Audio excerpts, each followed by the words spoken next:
Une révélation d'une solennité troublante vient de secouer la communauté des croyants. La Sainte Vierge aurait transmis, par l'intermédiaire de Mirjana, un avertissement fondamental concernant une visitation céleste sans précédent. Selon ces paroles empreintes d'une gravité touchante, durant les tout premiers jours du mois d'août, une vague inégalée de présence divine traversera la terre. Il ne s'agit pas de phénomènes astronomiques au loin ni de prodiges réservés à des sanctuaires isolés, mais de 3 signes spirituels précis et inconfondables qui se manifesteront directement au cœur de nos propres demeures. Pourquoi le ciel choisit-il l'intimité de nos foyers pour déployer ces manifestations en ce moment précis de notre histoire? Bienvenue à vous tous. Comme petit merci de nous rejoindre aujourd'hui, nous offrons un moment de bénédiction partagée. Commentez avec le mot foi si vous êtes ouvert à recevoir une pensée finale spéciale dédiée à tous ceux qui participent. Et s'il vous plaît, appuyez sur j'aime si vous appréciez ce moment. Restez bien avec nous, car au fur et à mesure que notre histoire se déroule, nous découvrirons une perspective sur cette visitation céleste qui pourrait vraiment vous surprendre et renouveler votre vie de prière. Le tout premier signe révélé est celui de la présence vivante du ciel. Dans le silence absolu d'une pièce physique pourtant vide, une certitude foudroyante s'imposera à l'esprit. Vous n'êtes pas seul. Cela pourra se traduire par un parfum suave et inexpliqué de rose fraîche, par un éclat lumineux particulier sans cause terrestre, ou même par la sensation apaisante d'une main posée doucement sur votre épaule durant un moment de solitude. Le Père Petard explique que la Vierge Marie dépêche ses anges gardiens les plus radieux vers les foyers appelés à cet éveil urgent. Ce ne sont pas des illusions, mais de véritables messagers de lumière envoyés pour clamer que les yeux du Créateur sont posés sur vous. Ce premier don s'adresse aux âmes qui ont traversé de violentes tempêtes ces derniers mois, a selon la foi s'est affaibli face à la maladie ou aux difficultés financières. Marie murmure que la porte de la miséricorde reste grand ouverte. Mais alors que ce premier signe apporte un réconfort si doux, quel est ce deuxième signe plus exigeant qui viendra ébranler nos consciences? Le deuxième signe annoncé par Mirjana est un signal solennel d'avertissement et de purification intérieure. Il exige une plus grande maturité spirituelle et peut sembler plus déstabilisant, car son rôle est de secouer notre conscience pour nous sortir de la complaisance. Il se manifeste sous la forme d'une inquiétude inexpliquée au fond de la poitrine, d'un inconfort de l'âme que les distractions extérieures ne parviennent pas à dissiper. Cela peut prendre la tournure d'une suite de petits obstacles quotidiens qui vous obligent à ralentir, ou du souvenir soudain d'une faute passée, d'un rancœur non pardonné ou d'une promesse oubliée. Dans le livre du prophète Jérémie, le Seigneur déclare « Je scrute le cœur, je me mets à l'épreuve les reins, pour rendre à chacun selon ses voies, selon le fruit de ses œuvres. » Jérémie 17h10.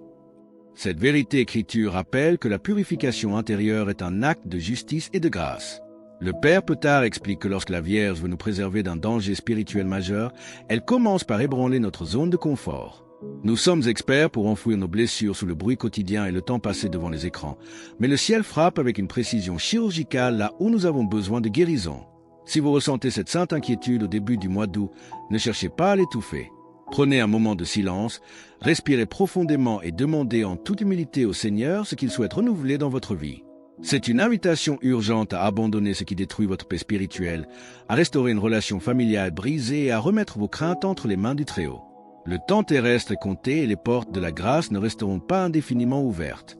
Mais une fois cette purification accueillie avec humilité, quelle paix extraordinaire vient couronner cette visitation divine au travers du troisième signe. Le troisième signe est la manifestation ultime de la gloire divine, connue sous le nom de signe de la grâce absolue. Contrairement au précédent, il n'apporte ni détresse ni agitation, mais se déverse sur votre être comme une paix indescriptible qui surpasse toute compréhension humaine.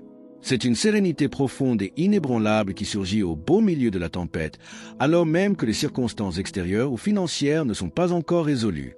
On ressent soudain la certitude absolue que tout ira bien, car la présence réelle de Dieu habite notre maison et notre cœur.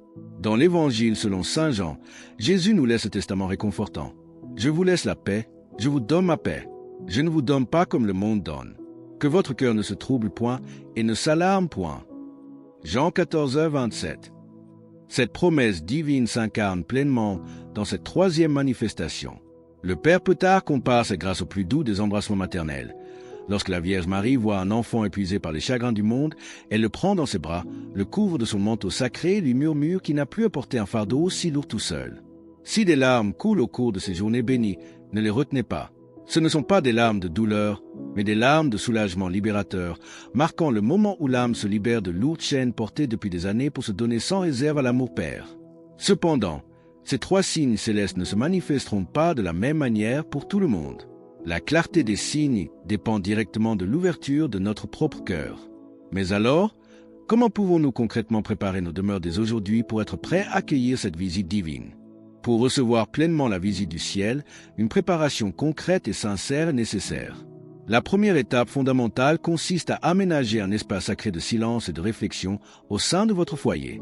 Il n'est pas nécessaire de disposer d'une pièce vaste ou luxueuse, un coin paisible du salon, un fauteuil particulier dans la chambre ou un petit autel près d'un crucifix suffit amplement. Prenez l'habitude de vous y retirer au moins 10 minutes chaque jour pour vous détacher du bruit extérieur et demeurer en présence de Dieu dans une posture d'éveil et de réceptivité. Dans la première lettre de Saint Pierre, nous trouvons cet encouragement. Déposez sur lui tous vos soucis, car il prend soin de vous. 1 Pierre 5:7. Cette attitude d'abandon est au cœur de la préparation spirituelle. Dans un monde saturé de distractions numériques et d'écrans constants, le silence intérieur devient un acte d'obéissance audacieux. L'Esprit Saint préfère s'adresser au cœur dans la brise légère du recueillement plutôt que dans le fracas du monde. Si ce message résonne profondément en vous et que vous vous sentez poussé à affirmer votre foi en cet instant, partagez Amen dans les commentaires ci-dessous. Invoquons également avec confiance Saint Antoine et Saint Raphaël Archange pour qu'ils apportent la guérison et la restauration dans nos familles. La Vierge Marie nous rappelle que Dieu ne recherche pas une piété superficielle faite de simples règles formelles, mais une rencontre intime et vraie. Il connaît chacune de nos larmes versées en secret et chacune de nos peurs les plus profondes. En ouvrant les portes de notre maison par une prière sincère, nous permettons à la grâce divine de transformer nos faiblesses en force. Mais comment faire face au moment où le découragement et le poids des épreuves quotidiennes cherchent à éteindre notre espérance? Les temps actuels exigent une foi vivante et persévérante, capable de résister aux difficultés et aux incertitudes du monde. La Sainte Vierge nous rappelle gentiment de ne pas laisser les tracas du quotidien, les peurs ou les déceptions voler la paix que Dieu souhaite déverser dans nos vies.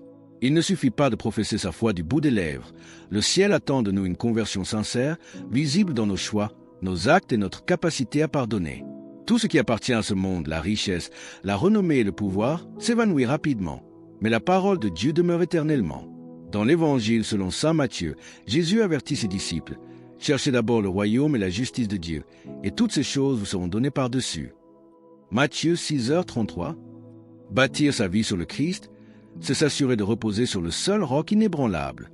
Le monde nous invite souvent à emprunter des chemins faciles qui flattent l'égoïsme et l'orgueil, mais ces voies finissent par assécher l'âme et lui enlever sa joie. Lorsque les épreuves surviennent et que les larmes coulent, ne croyons jamais que Dieu nous a oubliés. Le Seigneur connaît chaque combat silencieux et chaque croix portée avec patience.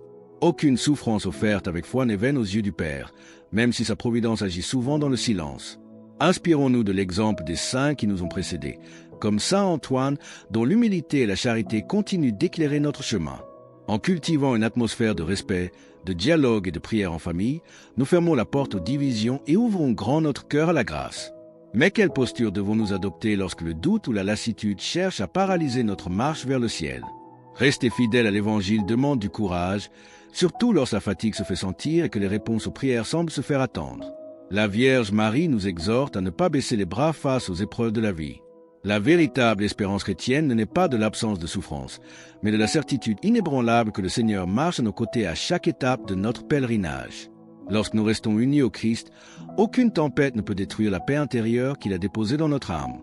Pour rejoindre notre communauté et ne manquer aucune histoire inspirante, pensez à cliquer sur « J'aime » et à vous abonner. Nous sommes appelés à devenir des phares de lumière là où règnent les ténèbres et le découragement. Une parole de réconfort, un geste de pardon ou une oreille attentive peuvent transformer la vie d'une personne en détresse. La bonté et la douceur d'un disciple du Christ ont le pouvoir de toucher les cœurs plus sûrement que de longs discours. Ne remettons pas à demain le moment de faire le bien, mais agissons dès aujourd'hui dans l'intimité de nos foyers et auprès de ceux que nous croisons. La miséricorde du Seigneur est une source inépuisable qui ne s'assèche jamais. Si nous sommes tombés, relevons-nous avec confiance. Si notre cœur s'est refroidi, présentons-nous à nouveau devant Dieu avec humilité. Mais alors que nous approchons du terme de cette méditation, quelle est cette assurance finale qui doit habiter notre esprit pour nous permettre d'accueillir l'avenir avec une sérénité parfaite? Au terme de cette réflexion profonde, une certitude ultime vient illuminer notre avenir. La grâce de Dieu est infiniment plus puissante que toutes les ombres de ce monde. Les avertissements transmis par la Sainte Vierge et relayés par ses fidèles serviteurs ne sont pas destinés à susciter la crainte, mais à éveiller en chacun de nous une foi vivante, humble et persévérante. En accueillant les signes de sa présence dans l'intimité de nos demeures, en cultivant le silence intérieur et en vivant dans l'unité familiale, nous préparons nos cœurs à recevoir la paix que seul le Christ peut offrir. Ne laissons jamais l'anxiété ou les distractions passagères nous éloigner de l'amour du Père. Chaque journée qui nous est accordée est une occasion bénie d'aimer davantage, de pardonner plus sincèrement et de chercher le royaume de Dieu au-dessus de tout. Plaçons notre confiance sous le manteau protecteur de Notre-Dame et l'intercession des saints anges. Ainsi fortifiés, nous pourrons traverser toutes les épreuves avec la certitude invincible que la lumière de la vérité ne s'éteindra jamais dans nos âmes. Marchons avec courage, gardons les yeux fixés sur le ciel et laissons notre vie devenir un témoignage radieux de l'espérance évangélique. Alors que nous concluons sur ce message de foi et de protection, nous vous invitons à déclarer votre foi. Commentez Jésus est roi ci-dessous pour affirmer cette vérité avec nous.